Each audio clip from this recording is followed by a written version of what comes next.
The Lucas County Board of Elections recently had a second absentee ballot dropbox installed outside the early vote center. How will it serve the community better than the ballot box at one government center? Well, as far as the capacity, the one at Government Center is actually a much, much larger box. That is our primary box. The one at the early vote center is a secondary box. Most counties are not in two locations because we were able to get the second box due to the fact this is where our board members meet, this is where we do early voting.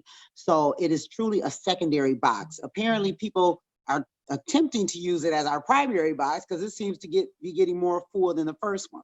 The one at Government Center was the one that we had to order. It took about 5 weeks to get because, like I said, it's much larger. It holds about 3,600, or they say between 3,600 and 4,000 ballots. And I found that pretty much to be true due to the fact that I know how many we emptied out today when not having to empty it on Sunday.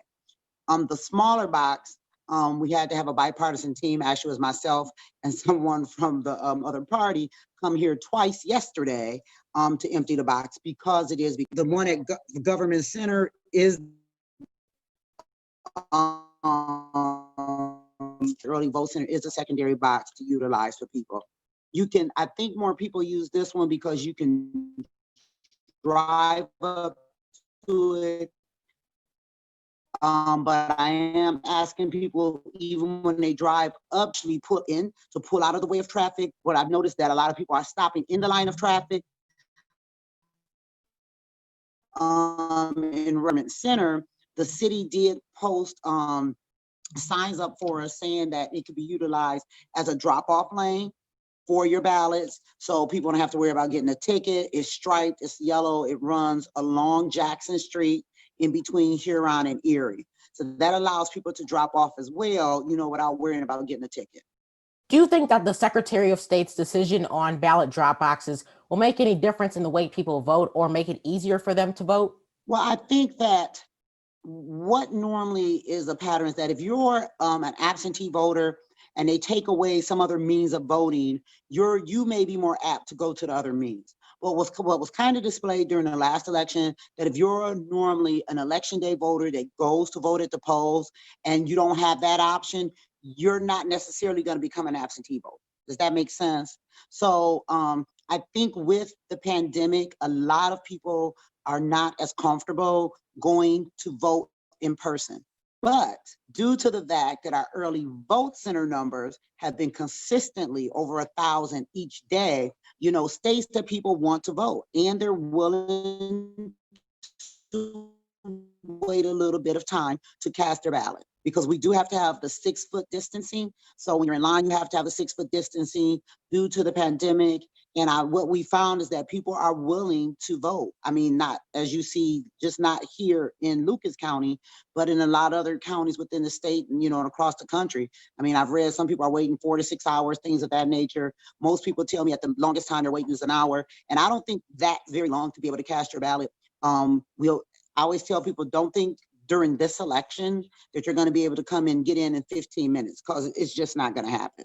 What updates have you received from the company tasked with printing the ballots? Because some people are still waiting on their ballots. So what updates do you have for them? And are you guys thinking about hiring a new company to print the ballots for the next election? Well, we received an update from them over the weekends, giving us an update that they had mailed out a lot of the outstanding ballots.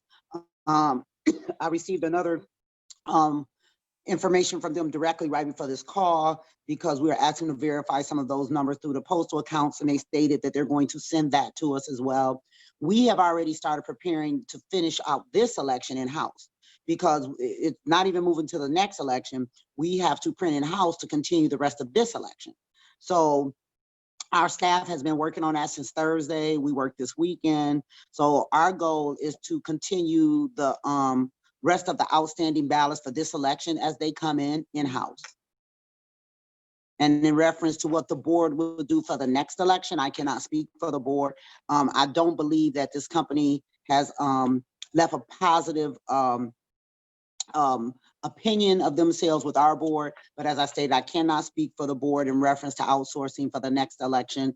They may vote that we may be able to invest a lot more dollars in bigger, and more durable printers in house. Who knows? I don't know. I know that some of those options are available. I know that there are some counties that have, million dollar printers within their location, so they don't outsource. So if it's a choice not to outsource, that may be an option. We also probably have to have a person on staff. They would have to hire somebody that understands how to do that type of printing. So there are other options out there. It's just going to be truly what the board wants to move forward to do for the next election. The early vote centers hours have been expanded to accommodate more voters. What are those new hours, and what is your advice to someone who may be wanting to vote with the expanded hours? Well, the hours are the same as they have been for several years. What happens is during a presidential election, the last 2 weeks, the hours have always been longer. So this week, the hours are 8 to 6, and then on Saturday, 8 to 4, Sunday, 1 to 5.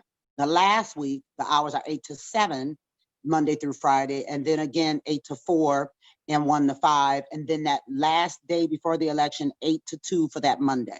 So throughout the state of Ohio, we have those same hours that have been in effect for several years now. And I understand that that's to provide some continuity from county to county. My suggestion is understand that you will have to wait if you come to vote, sometime. You will not be out in 10 minutes. We will make sure that we adhere to the 6 feet safe distancing rules to make sure that all voters are kept safe. Lucas County Board of Elections Director LaVera Scott, thank you so much for your time. Thank you. You have a great day.